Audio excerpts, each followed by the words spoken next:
la Biblia y la pregunta es, ¿santo himnario o no? La Biblia sabemos que es la palabra de Dios, que ha sido revelada, y de ella se nos dice que no se cambiará ni una jota ni una tilde, ¿verdad? ¿Estamos en la diapositiva? Ah, vale. Gracias, pastor. Ok, sí, perfecto. Muchas gracias.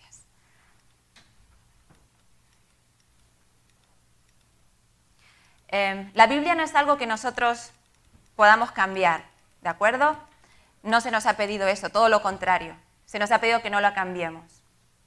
Pero el himnario no es una revelación directa de Dios, sino que es un compendio de música religiosa cristiana que ha sido hecho por una comisión de personas que se han juntado y han decidido que estos cantos representan la mayor parte de temas teológicos que nosotros queremos cantar en la iglesia. La Biblia contiene la verdad espiritual. El himnario pretende comunicar esa verdad espiritual a través de música, ¿sí? Evidentemente el himnario adventista en su mayor parte tiene obras que no son adventistas, que son cristianas, que son protestantes, en su mayor parte son bautistas, son metodistas, son también evangélicas, algunas de ellas ni siquiera son cristianas protestantes, algunas de ellas son de Beethoven o de Mozart, es música clásica con letra religiosa o letra espiritual, ¿sí? Los últimos himnarios, los últimos compendios intentan permitir que la gente adventista participe más, para tener una identidad más adventista, ¿de acuerdo? Pero el himnario es un compendio de canciones, de himnos, de cantos espirituales que va variando con el tiempo. ¿Por qué va variando? Porque nuestra cultura varía, porque nuestra civilización avanza o retrocede, como se quiera mirar. Y los tiempos cambian y la música es un lenguaje temporal. No es un lenguaje eterno, la música que nosotros aprendemos aquí en la Tierra. Es un lenguaje temporal. Por lo tanto, si yo estoy tocando esta pieza,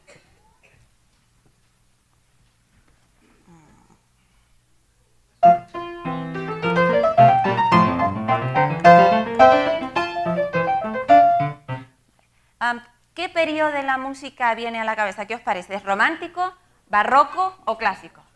Es barroco. ¿Cómo sabemos que es barroco? Ok, el contrapunto, el sentido del ritmo, que parece que ponemos un metrónomo y siempre es lo mismo, ¿verdad? De acuerdo. Hay un lenguaje musical propio del barroco. Todas esas progresiones hacia la quinta o la dominante, la resolución en la tónica, el tipo de orquestación, si fuera para orquesta, solamente sonar los instrumentos, ya nos damos cuenta que es barroco, es una orquesta pequeña. Hay ciertos instrumentos que no existen, como el saxofón o el piano, porque no se habían todavía inventado en el barroco, ¿sí? De hecho, esta pieza es una pieza de Bach, pero es para harpsichord, ¿sí? Para clavicordio, no es para piano, porque el piano no existía todavía. Pero cuando escuchamos esa música decimos, esto es barroco, ¿ok? ¿Qué os parece esto?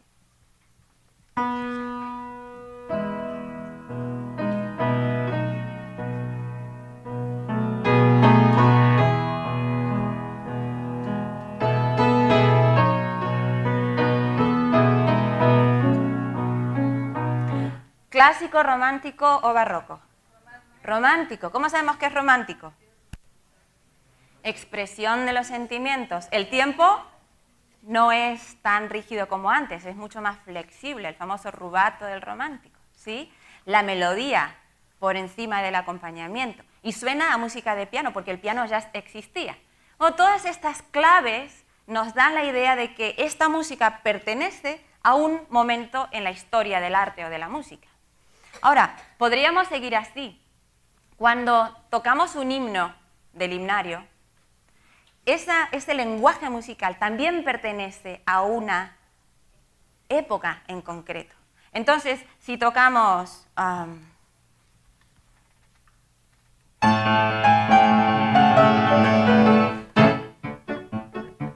¿sí? ¿Esto a qué nos hace recordar, quizás?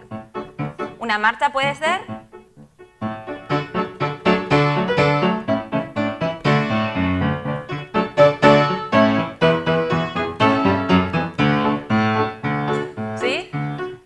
nosotros conocemos el himno Firme hacia adelante, pero la melodía original es una melodía que corresponde al tipo de forma musical marcha. ¿De acuerdo? ¿Eso hace que nuestro himno sea menos himno? No, es todavía un himno. Pero cuando escuchamos simplemente el mensaje musical, aparte de la letra religiosa que le podamos poner a ese himno, el mensaje musical es, esto es una marcha. Muchos de nuestros himnos son marchas. ¿Por qué marchas?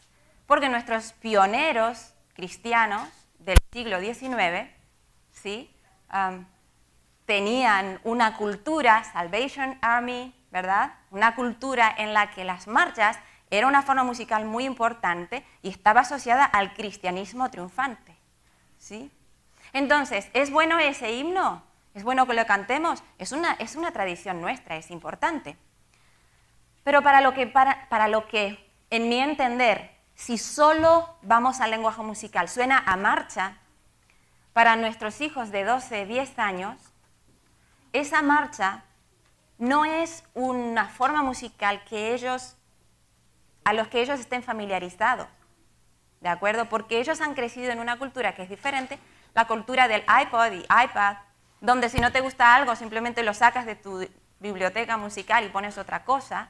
¿Y qué es lo que te gusta? Bueno, lo que te gusta normalmente es lo más familiar, ¿de acuerdo? Entonces, vamos a intentar ver dónde está la barrera que alguien preguntaba el viernes por la noche, y es una pregunta muy importante. ¿Dónde está la barrera entre lo apropiado y lo inapropiado, lo sacro y lo profano? El himnario lo hemos de aceptar porque es el himnario, o dentro de unos años a lo mejor es bueno renovar el himnario. De hecho, se acaba de hacer el año pasado una nueva versión del himnario adventista en Argentina, ¿sí? Tenemos un nuevo himnario que tiene 200 canciones más de las que tenía, aproximadamente 200 himnos más de los que tenía. Se han quitado muchos himnos que ya no se escuchan tanto, o que la letra teológicamente no era muy correcta, o el énfasis que se daba a muchos himnos era justificación por las obras, ¿sí? O se ponían letras que eran muy difíciles de entender, o que tenían poca calidad poética.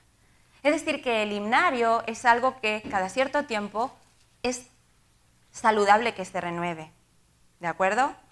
Por supuesto que no lo renueva solamente una persona a gusto personal. Se hace una comisión, se llaman a músicos y teólogos para que estudien la música, la letra, se hace digamos, un estudio de mercado, cuáles son los himnos favoritos, cuáles son los himnos que más representan nuestra teología, de qué temas teológicos no estamos hablando, por ejemplo. ¿Sí? Hoy un hermano mencionaba el santuario. ¿Cuántos himnos tenemos que hablen del santuario, que es una verdad distintiva de nuestro pueblo adventista? ¿Cuántos himnos tenemos que hablen del sábado? Es importante seguir cantando del sábado. Entonces el himnario es dinámico, es cambiante, y es bueno que sea así, ¿de acuerdo? Por lo tanto, la Biblia es santa. El himnario es un compendio humano que intenta hacer lo mejor que como iglesia podemos tener. Pero no es un libro revelado por Dios como la Biblia. Y esto que parece muy obvio, muchas veces no lo tenemos muy en cuenta. Nos aferramos al himnario porque es el compendio de canciones con los que hemos crecido, nuestra generación, ¿sí? Entonces para nosotros es lo bueno. Habíamos dejado el viernes la historia en el coral luterano. ¿Recordáis que hablamos un poquito de lo que el Papa Gregorio hizo con la música al organizar el canto gregoriano y al llenarlo de leyes y de reglas? Y Lutero viene con la reforma teológica. La reforma teológica está unida a una reforma litúrgica. Es tan importante. Dicen los eruditos en Lutero que a Lutero le tenían más miedo cuando cantaba que cuando predicaba. Porque las predicaciones, quienes venían a escucharlo, pues lo escuchaban y muchas veces olvidaban todo lo que decía. Pero cuando Lutero enseñaba una canción, esas canciones, ¿qué pasa? No se olvidaban. La gente se iba a casa, enseñaba las canciones a sus vecinos. Dicen que muchas veces están los campesinos cantando las canciones en el campo, ¿sí? Y eso se extendía. Es decir, le tenían más miedo a las canciones de Lutero que a sus predicaciones. Porque Lutero acompañó su reforma doctrinal de una reforma litúrgica. Nosotros hemos hablado un poquito del coral luterano, de lo importante que fue para la Iglesia protestante el coral luterano. Devolvió a la congregación, devolvió al pueblo la alegría de cantar en la iglesia, la alegría de cantar en un idioma que uno pueda entender, la alegría de cantar todos juntos, ¿sí? Hay una característica importante que me gustaría compartir con vosotros. Esta es una de las partituras manuscritas del himno Castillo fuerte es nuestro Dios, de Lutero. Y esta es la partitura, no es la original, pero es uno de los más, digamos, más cercanos al original. En aquel tiempo todavía no existía la notación musical tal como la escribimos hoy. Pero si miráis los valores, no sé si se ve bien, esta tiene lo que nosotros llamamos plica, ¿verdad?, de música, y estas no tienen. Esta es más corta y esta es más larga. Corta y larga, corta, larga, corta, larga. Yo voy a tocar el himno como Lutero lo escribió originalmente, ¿de acuerdo?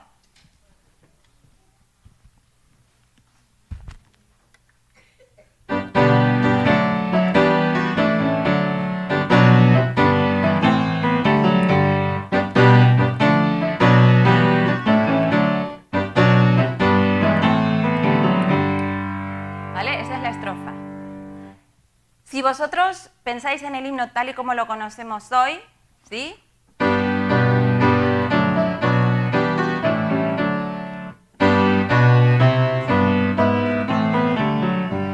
Es diferente, ¿verdad? La primera versión, ¿a qué suena más a Edad Media? ¿Verdad? A la música de la Edad Media. En la Edad Media hemos visto que la música religiosa oficial era la del canto gregoriano. Pero fuera de las iglesias, aquellos curas rebeldes que habían salido de la iglesia, que llamaban gallardos, o aquellos músicos que no podían tocar a ningún sitio porque no eran aceptados, se llamaban los trovadores o los juglares, ¿verdad? Y ellos estaban con sus liras y con sus cítaras y con sus panderetas y con sus pequeños bongos, tocando en las plazas, eran perseguidos por la iglesia. Muchos de ellos eran muertos si eran encontrados. Pero eran estos saltimbanquis, estos músicos ambulantes que estaban en contra del sistema y entonces ellos cantaban, criticaban a la iglesia, criticaban la monarquía, criticaban a la sociedad. Eran un poco la prensa pensante, ¿verdad?, de la Edad Media. Eran perseguidos. Y los ritmos que usaban ellos eran los ritmos populares que ya no se podían cantar en la iglesia. Esos ritmos populares, que vamos al grano, eran derivados de Grecia y de Roma, ¿vale? Eran ritmos que usaban mucho la síncopa. Ta ta ta ta ta ta ta pa pa pa, en vez de 1, 2, 1, oh, 1, 2, 1, 2, 1, 2. Ese sería un ritmo regular. La síncopa desplaza el acento y hace un ritmo irregular, que tiene más tensión, más dinamismo. Entonces, ta ta pa pa pa pam pam pam pa pam pam. Esta era la versión original del himno de Lutero, con síncopa. ¿Por qué con síncopa? Porque tenía un mayor sentido de movimiento. Recordad que este himno, Castillo Fuerte, lo escribió Lutero cuando estaba encerrado, ¿recordáis? Estaba encerrado y estaba traduciendo en la Biblia. Y él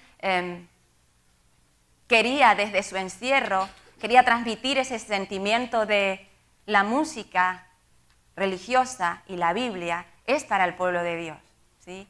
Entonces, Lutero escribe este himno usando la síncopa. Pero la versión que nos llega a nosotros hoy no tiene síncopa.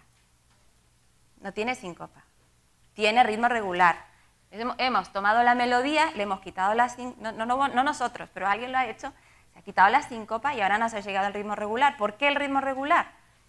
Eso es lo que me gustaría explicar. No quiero tardar más de 10 minutos porque esto sigue siendo historia. Me gustaría intentar que entendamos un poco la historia, pero pasar directamente a temas más prácticos. Según la Iglesia Católica, en la Edad Media, el ritmo bueno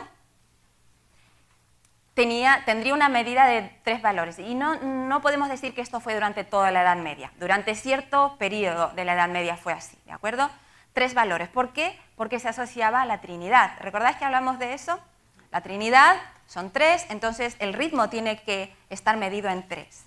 Pero se intentó que la melodía, los cantos de la iglesia, no tuvieran un compás, recordad, para que no tuviéramos un pulso que marcar. Después de la Reforma Luterana, en el siglo XVI en adelante, el acento regular de los valores de un compás, eso es música religiosa buena, con ritmo bueno, es decir, el ritmo de nuestro corazón. Tenso, relajo, 1, 2, 1, 2. Por eso tenemos el himno de Lutero. 1, 2, 1, 2 y 1, 2 y 1, 2, 1, 2. ¿De acuerdo?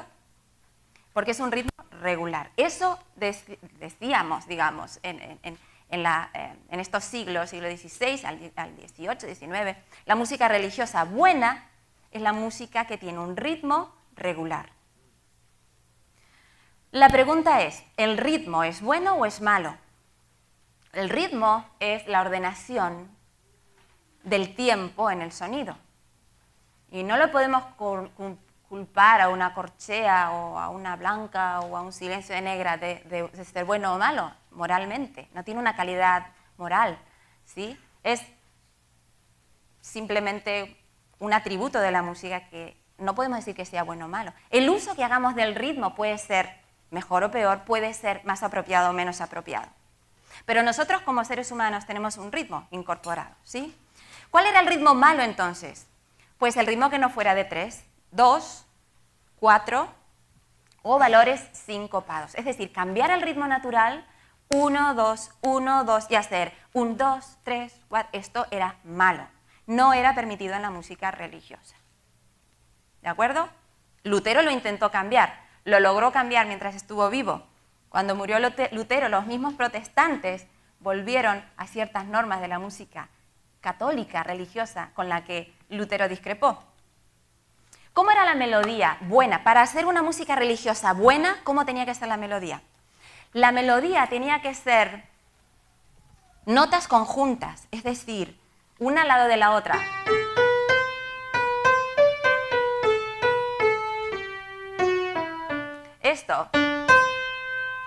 Esto es malo, porque las notas no están una al lado de la otra, es un salto. Entonces los saltos estaban mal, ¿de acuerdo? Las terceras, malas. Las cuartas, malas. Las quintas, malas. Las sextas, malas. Las séptimas, horriblemente malas porque son disonantes. La segunda, mala, ¿de acuerdo? Entonces hay que moverse poco a poco por grados conjuntos. Esa es la melodía buena de la música religiosa en esta época. ¿Cuál es la mala? Dijimos, pues todo lo que fuera saltos melódicos, sobre todo el trítono, ¿vale? El trítono, es decir, si vamos al teclado y hacemos, ¿vale? Esa es una quinta, quinta, quinta, ¿sí? Quinta, quinta, llegamos aquí. Es un poquito más pequeña que las demás, una quinta. Sería esto, una quinta perfecta, pero esta es más pequeña, es un trítono. Trítono era el diablo en la música, así le decían. No se podía hacer. El jazz está basado en el trítono, en la tensión del trítono. ¿De acuerdo? Eso fue también un problema para el jazz, porque el jazz dice, la tensión es buena, cierta tensión es buena. La música religiosa de esta época dirá, la tensión, toda la tensión es mala. ¿De acuerdo? Hay que evitar la tensión, hay que hacer una música que promueva el orden y promueva la relajación, lo que es un buen principio, pero llevado al extremo produce una música que siempre tiene un desenlace muy parecido, ¿verdad? Monótona, gracias, esa es la palabra. La melodía mala también es la melodía que se asocia a sentimientos o despierta movimientos corporales. Y esto es algo que todavía nos persigue mucho, así como la síncopa todavía nos persigue este concepto medieval. El concepto de asociar la melodía a sentimientos es un concepto que todavía estamos luchando con él en la Iglesia. Pensamos que si la música no conecta con las emociones y es intelectual, es mejor. La Biblia no dice eso, ¿sí? La Biblia habla de una adoración integral, de espíritu, alma y cuerpo. Todo nuestro ser, todo lo que Dios nos ha dado, se lo entregamos como nuestro sacrificio en el culto. Y cuando lo adoramos, no dejamos el cuerpo a un lado porque nuestro cuerpo sea malo y hay que castigarlo, ¿vale? Lo adoramos también con nuestro cuerpo porque es el templo del Espíritu Santo. Entonces, esta idea de que el sentimiento o la emoción es mala viene también de aquí, de la misma fuente. Por último, la armonía y la instrumentación. La armonía es esa parte de la música que estudia los sonidos simultáneos, es decir, los acordes o las diferentes melodías que se entrelazan. La melodía sería la línea de la música, ¿verdad? Esto sería una melodía. Entonces, la armonía sería los acordes que acompañan esa melodía serían la armonía, más de un tono a la vez. ¿Cómo es la armonía buena según la música religiosa de esta época? La armonía buena es la armonía que tiene consonancias. Otra vez la misma idea de reposo, de orden y de que no haya tensión. ¿Cuál es la armonía mala? La disonancia. ¿Qué es la disonancia? Hay ciertos tonos que entre sí nos producen, por ejemplo, la tercera. La sensación de que todo está bien, ¿sí? No hay tensión. Pero si hacemos una séptima, esto es más disonante, es decir, crea más tensión. ¿De acuerdo? Entonces, si nosotros abusamos de la disonancia, mientras intentamos hacer una canción religiosa, es posible que creemos confusión y que no podamos concentrarnos en la letra porque los acordes son demasiado intrincados. Si por otro lado tenemos una melodía que es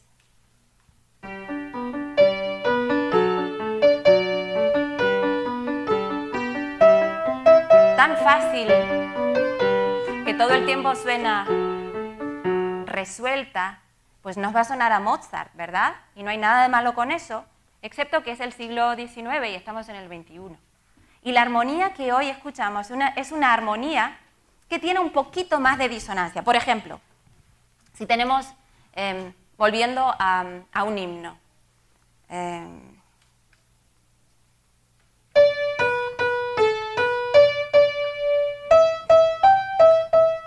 vale, si ponemos un acorde consonante, ¿sí? Está bien, son los acordes que corresponden a esa melodía. Ahora le ponemos un poquito más de disonancia, ¿vale?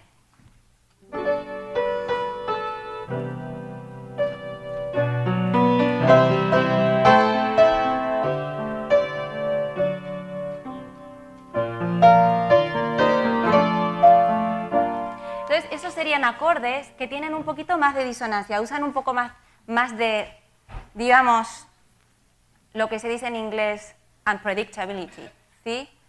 No ser tan predecible. Eso contemporáneamente, digamos, en el siglo XX y XXI, fue un recurso que se usó y se usa mucho todavía en la música para que la música tenga un poquito más de color, de interés. ¿Eso es bueno o es malo? Es un recurso como cualquier otro, ¿sí? Pero la música de este periodo en la Edad Media nos dice la consonancia es buena, la disonancia es mala por naturaleza, porque se le da un significado espiritual a la disonancia. La disonancia es el diablo, porque Dios es un Dios de orden. Y es verdad que Dios es un Dios de orden, ¿sí? Pero cuando estudiamos su creación, no vemos que todo lo que Dios creó es totalmente simétrico. Nosotros sí, por ejemplo, somos simétricos. Pero mirad muchas criaturas, muchos peces, muchos animales, que tienen un diseño diferente, dispar. Y la diversidad en la creación de Dios no es un síntoma de desorganización, es simplemente un síntoma de diferencia, de diversidad, de creatividad, de variedad, ¿sí? Muy bien, la instrumentación. Uy, y aquí es donde se arma el lío más grande de todos, la instrumentación. ¿Sabes que la música, estoy segura que vosotros sois conscientes de eso. La música tiene un elemento supranatural, un elemento que la hace mágica. Nosotros escuchamos música y la música nos lleva a evadirnos, a sentir cosas que no estábamos sintiendo antes de escucharla, ¿sí? Nos puede transportar a Dios como nos puede transportar a cualquier otro lugar. Podemos estar de buen humor, escuchamos una música y nos cambia totalmente el humor. Estamos muy bien hablando con nuestra pareja y de repente escuchamos una música que era la canción de nuestro primer novio de los 15 años y de repente nos vienen un montón de recuerdos y no podemos evitarlo. Estamos contentos con este país y de repente escuchamos el himno nacional de nuestro país de origen en la televisión y se nos caen unos lagrimones y ya no estamos bien en este país. La música nos transporta y hace de nosotros lo que quiere fácilmente. Estamos bien, nos vamos a ver una película y terminamos llorando con una depresión total, ¿sí? Vieron nuestros niños del colegio, nosotros estamos escuchando la música, llorando, ni les hemos preparado la comida, La música hace eso. Hace poco tiempo estaba en una plaza y de repente un señor que no estaba bien mentalmente, pues empezó a correr por esa plaza sin ropas. Y vino la policía, lo redujo, se lo llevó. Y yo estaba pensando, fíjate, este hombre se ha ido preso porque está haciendo algo que es en contra de la ley. Sin embargo, hay muchos conciertos, cada vez menos, pero sobre todo en la década de los 80 y los 90, muchos conciertos en los que tú pagabas, aún hoy puedes hacerlo, pagas, y el cantante al final empieza a quitarse la ropa. Y tú has pagado, estás viendo eso, y nadie se lleva preso al cantante. Porque como hay música de por medio, parece que todo está bien. La música logra cosas que nadie más logra. Y lo sabemos porque en las guerras, sobre todo en la Segunda Guerra Mundial, en la Guerra del Golfo, habían canciones que no se podían pasar en la radio. Cualquier mensaje político sí que se podía pasar, pero ciertas canciones no, porque la gente las asociaba con la victoria de unos países u otros, ¿sí? La música puede hacer cosas que nosotros no llegamos a controlar. La música tiene ese carácter mágico que podríamos decir, ¿vale? Y la música está asociada a la hipnosis en muchas culturas. Entonces, ¿por qué se intenta durante muchos años en la iglesia y aún hoy? ¿Por qué tenemos tanto cuidado con los instrumentos? Tenemos cuidado con los instrumentos porque en las culturas paganas se han hecho barbaridades a son de instrumentos. La gente se desinhibe y hace cosas que nunca haría si estuviera en sus cabales, pero a son de música cambian y el estado de ánimo cambia y el estado consciente puede cambiar totalmente. Entonces es entendible que cuando venimos a la iglesia haya cierta reacción a ciertos instrumentos. Eso ha pasado desde antes de la primera venida de Jesús a la tierra. Es decir, en el pueblo de Israel ya pasaba eso. En la Edad Media, para evitar toda la asociación pagana de los instrumentos, se prohíben todos los instrumentos. Ninguno se puede tocar en la iglesia. Pero cuando Lutero viene con su reforma, él también cambia eso. Y se acompañan las músicas de ciertos instrumentos y empiezan a aparecer poco a poco los instrumentos. Entonces, la iglesia oficial se pone muy nerviosa y empieza a sacar asociaciones espirituales con los instrumentos. Por ejemplo, el órgano de tubos era llamado los tubos del diablo. Ahora, si vamos al origen del órgano, es uno de los instrumentos más antiguos, pero en la antigua Roma, cuando quemaban a los cristianos, o cuando soltaban los leones, habían organilleros, no eran órganos de tubos grandes, eran órganos de tubos pequeños, que van a manija, estos como los que hay en París todavía, ¿verdad? Y en muchos otros sitios. Los órganos pequeñitos, pues era la música de fondo del circo romano, los órganos. Entonces, imaginaros para los cristianos lo que el órgano significaba. El órgano era la música que había servido para ridiculizar la muerte de las familias que habían muerto. Entonces, el último instrumento que a un cristiano de esta era se le hubiera ocurrido meter en la iglesia es un órgano. Un órgano de tubos era como ridiculizar la cultura cristiana.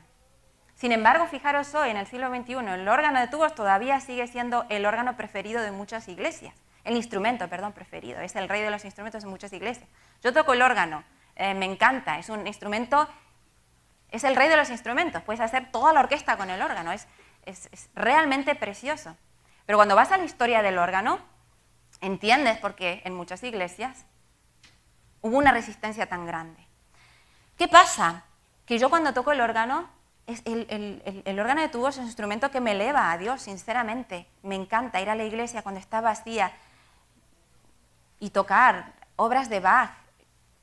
Siento que mi espíritu se eleva y me acerca a Dios. Pero una señora del siglo I que perdió a su marido en el circo romano, mientras un organillero estaba tocando el órgano, no puede sentir lo mismo. El mismo apego o el mismo sentimiento que yo siento cuando toco el órgano de tubos, porque a su marido lo asesinó el poder romano usando este mismo instrumento, ¿sí? Es el mismo sonido, podríamos decir, pero la asociación es totalmente diferente. Las flautas tenían un efecto hipnótico para la iglesia. Decían que, ¿recordáis lo del flautista de Hamelin? ¿Sí? Bueno, encantamiento de serpientes con la flauta, ¿sí? Toda esa cultura de la hipnosis y del encantamiento a través de la flauta. Decían, no, la flauta no puede entrar a la iglesia. Pero la flauta era un instrumento que se usaba muchísimo en la cultura bíblica, en la cultura de Israel. El piano aparece a mitad del siglo XVIII y es un instrumento que se asocia con la gente de dinero de Austria, de Alemania, de la Europa central en el siglo XIX. Era carísimo y era el instrumento de los ricos. Entonces, ¿cómo vamos a meter ese instrumento en la iglesia? El violín se le llamaba las cuerdas vocales del diablo. El violín tampoco podía entrar a la iglesia por lo mismo. Y yo diría que casi cualquier instrumento tenía una asociación pagana. Y la iglesia no quería meter los instrumentos dentro porque cada instrumento tenía una asociación pagana. Entonces hoy nos encontramos en el siglo XXI heredando todos estos problemas que quizás nosotros no sabíamos que los habíamos heredado, pensábamos que eran nuestros, pero la iglesia ha estado sufriendo esta tensión con los instrumentos por muchos años y le ha costado mucho a la iglesia aceptar ciertos instrumentos y desasociarlos de su conexión con la cultura pagana. Pablo, recordáis que el viernes también hablamos de esto, la palabra de Dios, Pablo escribe, la palabra de Dios mora en vosotros, hablando entre vosotros con salmos, himnos y cánticos espirituales, cantando y alabando a Dios en vuestros corazones. Pablo habla de diversidad, Pablo habla de los salmos que son la liturgia judía, los himnos que son la liturgia greco-romana, los cánticos espirituales. Me gustaría decir algo de los cánticos espirituales. Los cánticos espirituales vienen de la cultura árabe. Y estando en España, sobre todo en la Semana Santa Católica, que en España es muy, muy importante, en Andalucía, de donde es mi esposo, cuando íbamos a visitar a la familia y salíamos para ver las procesiones, la gente, sobre todo los gitanos, cuando ven a Jesús pasar, hacen lo mismo que hacían en la cultura bíblica del tiempo de Jesús, se emocionan y empiezan ¡ay! Y empiezan ahí, se van por bulerías, como dicen ellos, ¿verdad? Empiezan a cantar flamenco, empiezan a cantarle a la Virgen, empiezan a cantarle a Dios. Ese es en esencia el cántico espiritual. El cántico espiritual es un canto que surge de la cultura árabe en un momento de improvisación. El cántico de María, el Magnificat, engrandece mi alma el Señor. El canto de Miriam, después de pasar del curso del Mar Rojo, son cánticos espirituales, es decir, no es un canto que a ti te han enseñado, sino es un canto que surge de una expresión impromptu, ¿vale? Una expresión en el momento de alabanza, un sentimiento de espiritualidad extremo. Eso era el cántico espiritual. Y en la cultura cristiana primitiva, Pablo dice, esta es una expresión válida de la espiritualidad y de la forma musical espiritual. Dejad que la gente que siente en el momento cantarle a Dios porque siente su fervor en ese momento, dejad un lugar también para la gente que tiene cánticos espirituales. Hoy nosotros como iglesia, por lo menos la iglesia latina, no nos sentimos muy cómodos con ese tipo de expresión, no está arraigado en nuestra cultura. Si vamos a una iglesia gitana, por ejemplo, está muy arraigada en su cultura. Si vamos a una iglesia afroamericana, está muy arraigada en su cultura, eso de cantar de repente. Y lo hacen, el predicador, incluso nuestra iglesia adventista. El predicador está predicando y de repente alguien se siente movido por el espíritu y se pone de pie y empieza a cantar. El predicador espera un momentito que esta persona termine de cantar, se sienta y sigue predicando. En nuestra cultura latina no hemos vivido eso. Nosotros hemos heredado nuestra cultura litúrgica del catolicismo español, casi todo, ¿verdad? O el catolicismo portugués, o el cristianismo anglicano, digamos, de los ingleses, que han culturizado nuestros países. Entonces nosotros no nos sentimos muy cómodos con eso. Y no nos están diciendo aquí que tenemos que hacerlo porque la Biblia en la cultura primitiva lo menciona. Pero lo que sí que me gustaría es que nos quedemos con la idea de que en la cultura bíblica Pablo está dando lugar a diferentes expresiones musicales para que la gente sienta que su forma de adorar también es aceptada en la iglesia cristiana primitiva.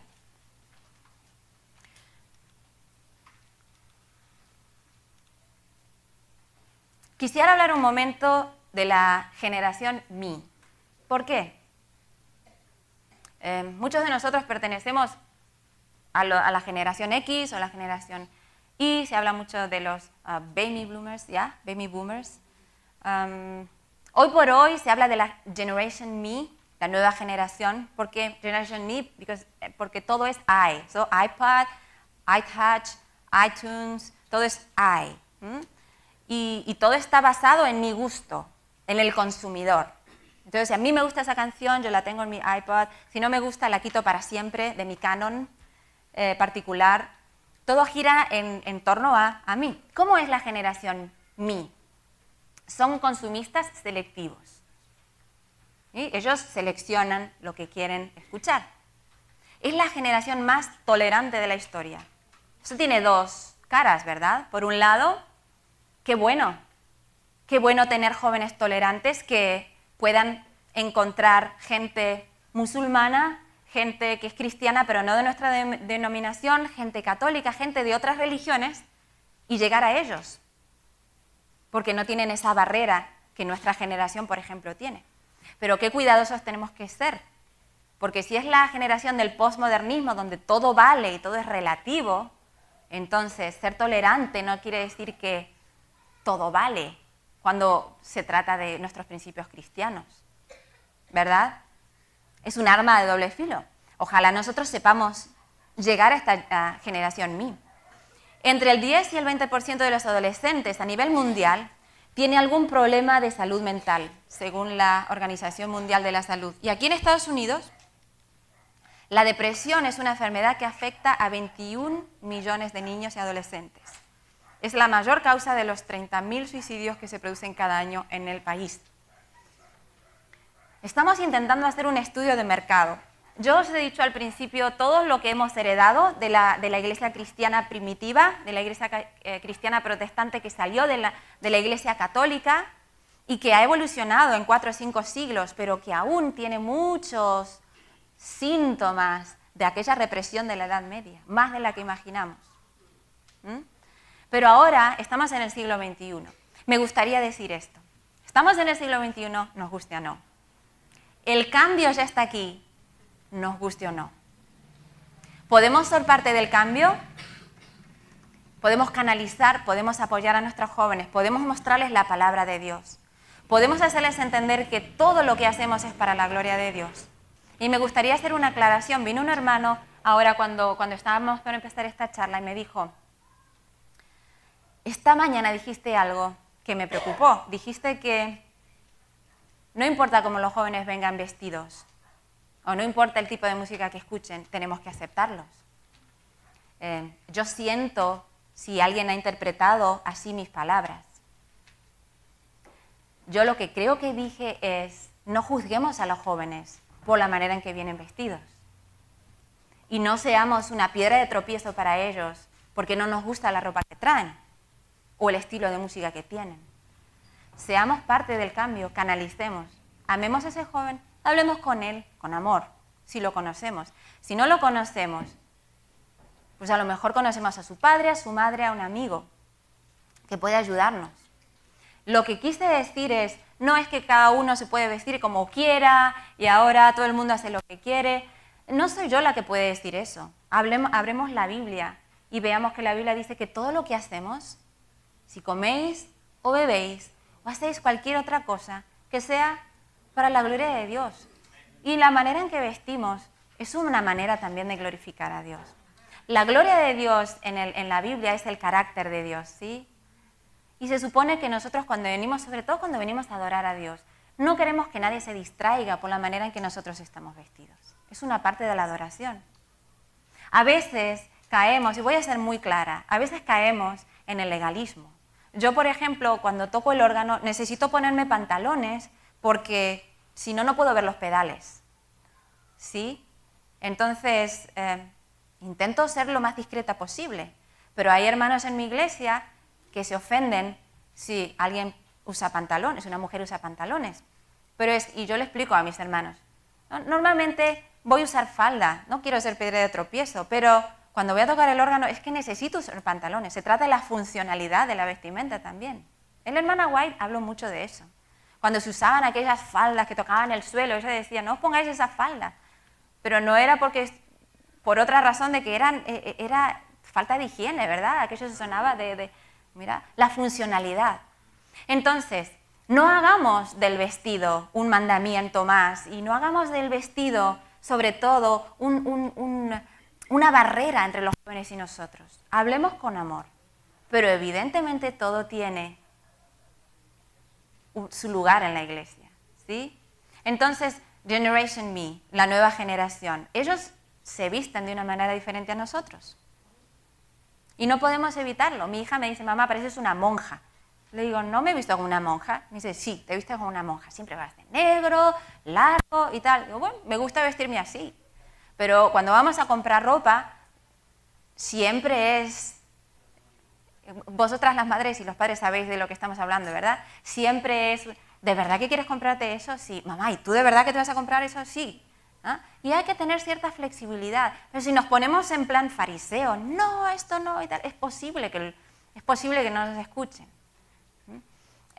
Y cuando he dicho esto esta mañana, lo he dicho en ese sentido. Espero no haber herido a nadie, espero no haber creado ninguna confusión, pero lo que quise decir es esto. Lo que hacemos, incluida la vestimenta, también es para la gloria de Dios. ¿Sí? Vamos a la próxima diapositiva. Quisiera tocar este himno, porque estamos hablando de la generación Mi, estamos hablando de una generación que es diferente a la nuestra.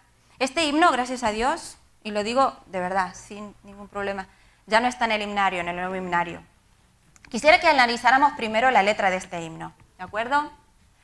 ¿Para quién será el ay olvidada la salud? ¿Para quién será el ay ya perdida la virtud? ¿Para quién será el ay 4 veces? Para el que bebe alcohol. ¿Para quién será el dolor junto al ron vencido ya? Amadores del licor, en el ron la muerte está, que parece que no está ni en el whisky ni en la cerveza, pero en el ron. De alguna manera nos llevamos con el ron, pero creo que es por la rima que pega con la estrofa. ¿Para quién rencilla habrá desvergüenzas, destrucción, la deshonra, la impiedad? Bebedores, vuestras son. Nunca el vino contempléis ni siquiera en su color, que si fluye con placer como sierpe, no es como siempre, como sierpe que es serpiente, morderá. Entonces yo tengo un amigo que tiene un problema con alcohol y lo traigo a la iglesia para que se encuentre con Jesús. Entonces cantamos este himno para empezar. Entonces yo pregunto, ¿dónde está Jesús en este himno? Yo no lo veo. No se nombra a Jesús en ningún momento. Jesús no es el centro de este himno. Segundo, ¿cómo tratamos el problema del alcohol? Le damos con el himnario en la cabeza al pobre bebedor. O sea, no hay ni una esperanza, ¿no? En ningún momento dice, podría haber una quinta estrofa, tenemos una asociación de alcohólicos anónimos adventistas y os esperamos a las 7 para ayudaros con este problema, vamos a rehabilitar. No, no hay ninguna esperanza aquí, es solamente condenación. ¿Estás bebiendo alcohol? La sierpe que te va a morder. Y mi pobre amigo alcohólico a esta altura está, ¿qué es una sierpe? ¿por qué no decís serpiente? Y yo a esta altura también me he perdido, como pues no tengo ni idea, pero supongo que rimaba con la letra. Pero vamos a escuchar ahora la música que va con ese himno, ¿de acuerdo? Quiero que la escuchéis y que me digáis si os parece que el lenguaje musical en este sentido esté asociado al lenguaje verbal, que es el de la letra, si van juntos, ¿sí?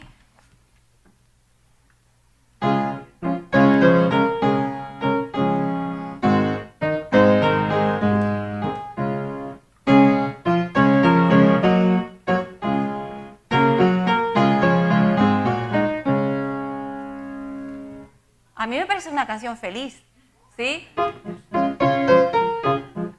Casi de Nuria, ¿no? Sí, que pones una monedita y sigue tocando. Tiene el mismo lenguaje melódico. Pero a esta música feliz de Carrusel le ponemos esta letra de ¿para quién será el ay? De paso, yo, si tengo un amigo que tiene un problema con el alcohol y lo traigo a la iglesia, yo quisiera que tuviéramos una música que hable de la libertad que hay en Jesús, ¿sí? Y de que no estamos aquí para enjuiciarle, ni hacerle sentir horriblemente mal porque está pecado. Y te voy a decir una cosa, mucha gente se queja de que la música que hacemos en la iglesia a veces le hace recordar su tiempo de alcohólico o en la droga o teniendo tipos de comportamientos con mujeres y con hombres que hoy por hoy ya no tienen, ¿de acuerdo? Yo creo que el pecado es el pecado para Dios. Los actos pecaminosos tienen diferentes nombres, pero el pecado es diferente. Yo nunca he probado una gota de alcohol en mi vida, ni he fumado un cigarrillo en mi vida, ni me he drogado más que con ibuprofeno, de verdad. Pero yo te digo una cosa, el orgullo espiritual que yo tengo o que he tenido durante mucho tiempo, para Dios, yo estoy segura que es igual que si me hubiera drogado toda mi vida. ¿Sabes qué te quiero decir? Entonces, si yo trato así a alguien que viene y tiene un problema de alcohol, ¿qué esperanza hay para mí? Que soy una farisea y una orgullosa espiritual. ¿No somos iguales ante Dios? Los pecadores, el pecado es el pecado. Entonces, si vamos a tener himnos que tengan a Jesús como el centro, no juzguemos a la gente así, ni les hagamos sentir así cuando vienen a la iglesia. ¿Sí? Tenemos que tener un mensaje positivo. Entonces, la pregunta es, ¿cómo llego a la Generation Me? ¿Cómo llego a la gente joven de mi iglesia que está viviendo en este siglo? Entonces pregunto, ¿por qué tengo que llegar a esta gente? ¿Vosotros pensáis que es una responsabilidad llegar a nuestros jóvenes o no?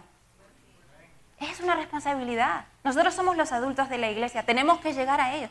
Tenemos que cruzar esa barrera y tenemos que intentar entenderlos. ¿Dónde están? Eso es lo que hizo Jesús contigo y conmigo, ¿sí? Entonces, con este tipo de música no llegamos. No solamente no llegamos a ellos, sino que nos alejamos de ellos. Entonces, por allí va la música religiosa contemporánea. La música religiosa contemporánea intenta ser una música santa, tiene que ser una música que refleje el carácter de Dios, tiene que ser para la gloria de Dios y tiene que conectar con la generación del siglo XXI. Tiene que tener a Jesús como el centro.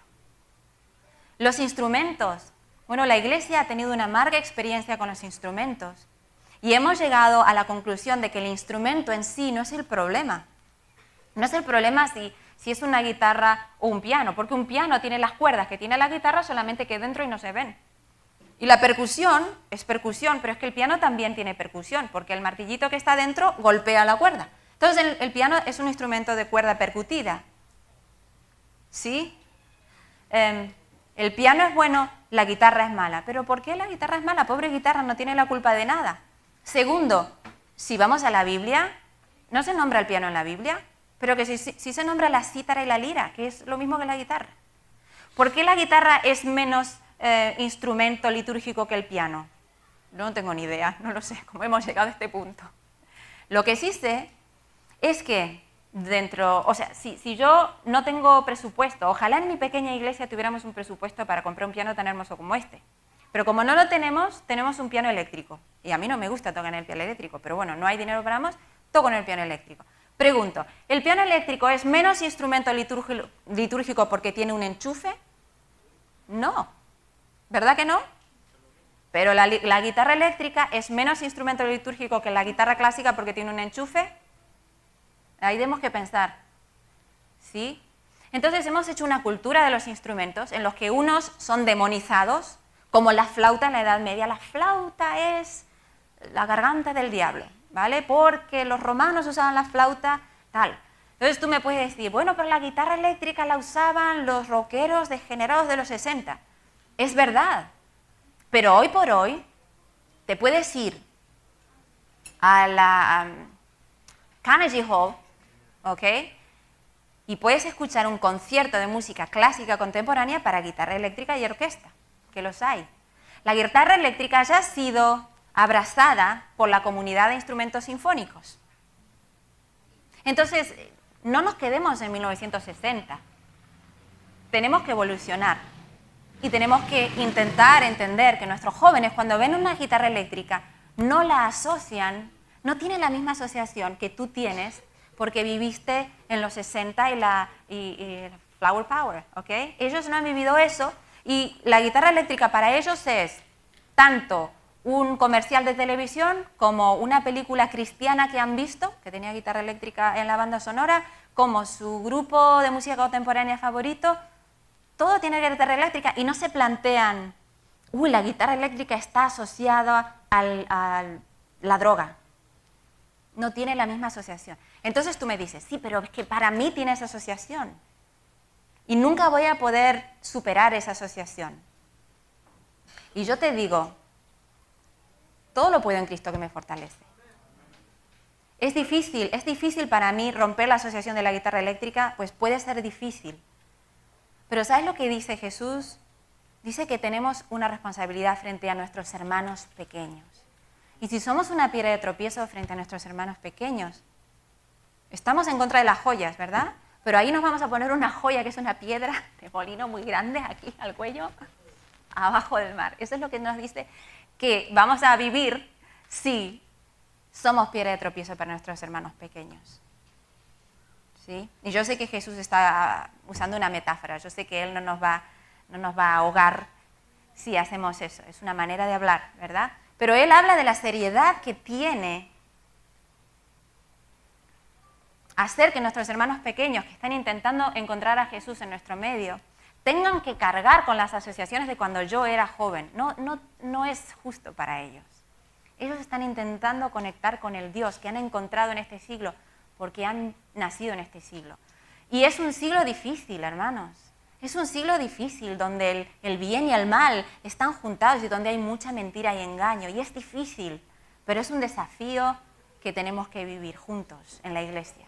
Apoyarnos. Y yo creo que el versículo de Pablo, cantad a Dios con salmos, himnos y cánticos espirituales, es una buena fórmula. Y esto es lo último que voy a decir y vamos a pasar a las preguntas. ¿Sabéis por qué creo que es una buena fórmula? Yo lo he experimentado, tengo muchos colegas ministros de música que lo han experimentado y funciona. ¿Qué es lo que nos dice Pablo? Fijaros qué bonito es lo que nos dice Pablo. Él nos había dicho, perdón, voy para el otro lado. Lo siento, lo he hecho al revés. Si me puedes dar una mano, pastor, gracias. Creo que es las 7 u 8 antes de terminar. Efesios 5:19 dice que la palabra de Dios more en vuestros corazones y alabéis a Dios con salmos, himnos y cánticos espirituales. ¿Sabéis qué me gusta? Que cuando Pablo habla de la música, no la habla desconectada de nuestra experiencia con Jesús. No.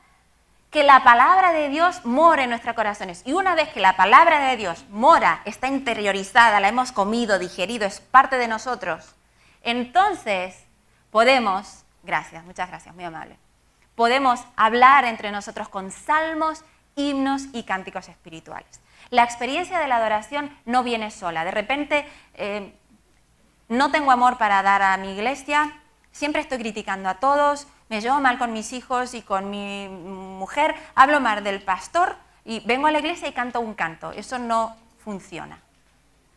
Sí, tengo muchos defectos, pero yo voy a Cristo cada día, muero al yo y estoy en mi proceso espiritual, que es diferente del tuyo, ¿ok? Pero estoy en mi proceso espiritual con Jesús. Y vengo aquí, eso sí que sirve, y canto. ¿Sabes por qué sirve? Porque entonces la palabra de Dios está morando en mi corazón y yo puedo compartir. Yo no puedo compartir algo que no tengo. Y si vengo aquí a cantar algo y no tengo la palabra de Dios en mi corazón, ¿recordás que dice 1 Corintios 13:1? Ya puedo hablar todos los idiomas del mundo, pero si no tengo amor, que es Dios en mi corazón, hago ruido. Entonces, primero tenemos que tener a Dios y luego podemos hablar entre nosotros con diferentes formas musicales. Los salmos, que sería la liturgia judía. ¿Cómo extrapolamos ese concepto al siglo XXI? ¿Cuál es nuestra liturgia adventista? Los himnos. Hay himnos que, como hemos visto, están desfasados realmente musicalmente, pero hay otros himnos que son hermosos, como los que hemos cantado esta mañana. Estamos todos vibrando, niños, jóvenes, adultos, cantando los mismos himnos que nos han unido como iglesia, ¿sí? Hay muchísimos himnos hermosos, cantemos esos himnos, esos serán nuestros salmos. Los himnos son canciones que heredamos, que a lo mejor no son nuestra liturgia de toda la vida. Son a lo mejor canciones que nuestros jóvenes traen, que hablan de Jesús, que tienen un acompañamiento que no es ni de piano ni de órgano, ¿vale? Pero que son canciones que conectan a Jesús, conectan a los jóvenes con Jesús. Pues a lo mejor tengo que abrir un poquito más mi oreja. Yo voy a hacer una confesión aquí. Yo soy la pianista en nuestro Praise Team. Somos 8 jóvenes y yo, que soy la viejita del grupo. Y tenemos esta fórmula, 3 formas musicales. Un himno, una canción espiritual y un salmo, gracias. Entonces, nosotros lo traducimos como un himno del himnario, un himno que sepa todo el mundo, una canción cristiana contemporánea que los jóvenes traigan, y luego, como estamos en Oakwood y el gospel es muy rico, les encanta, pues una canción gospel. Y eso es cada sábado, una de cada. Pues muchos de los jóvenes, si fueran por ellos, solo cantarían gospel, ¿ok? Muchos otros jóvenes, que a lo mejor son latinos y que no tienen tanta conexión con el gospel, solo cantarían CCM, ¿vale? Cristiano contemporáneo. Y algunos miembros adultos de nuestra iglesia solo quisieran cantar himnos. Pero bueno, cantamos las 3 cosas y cada uno se va contento porque por lo menos una canción le ha gustado. Yo cuando voy a un restaurante y me dan el menú, yo no les digo, oiga, que aquí hay cosas que no me gustan, ¿eh? ¿Verdad que no? Pues a veces venimos a la iglesia con esa customer satisfaction, ¿sabes? Mindset, como todo lo que hagáis me tiene que gustar. ¿Pero por qué? Nosotros no somos el centro de la oración, es Jesús. Ahora, mi cultura de adoración conecta más con los himnos, genial. Pues mira, hay algún himno que vamos a cantar y que te conecte con Jesús. Pues la cultura de este niño de 18 años, que es diferente a la tuya, le conecta con Jesús, alégrate por él. Y aunque no te guste mucho, pues intenta entender que no eres tú el centro, es Jesús. Y cada uno entendemos a Jesús desde nuestra perspectiva, desde nuestra brecha generacional, desde nuestra experiencia personal. Cuando estaba el viernes por la noche pasando el Danubio Azul, creo que es, una persona me dijo las conexiones que tenía esa pieza para él y yo no pude menos que reírme porque yo nunca hubiera relacionado el Danubio Azul con eso, pero como él tocó esa pieza en una orquesta, él recordaba lo que estaba haciendo la orquesta mientras tocaba esa pieza. Claro, yo no siento eso cuando escucho el Danubio Azul. Pero así como dijimos que cada uno sentía cosas diferentes con la misma música, eso nos va a pasar en la iglesia. No nos dividamos, aprendamos a trabajar en diversidad. Amén.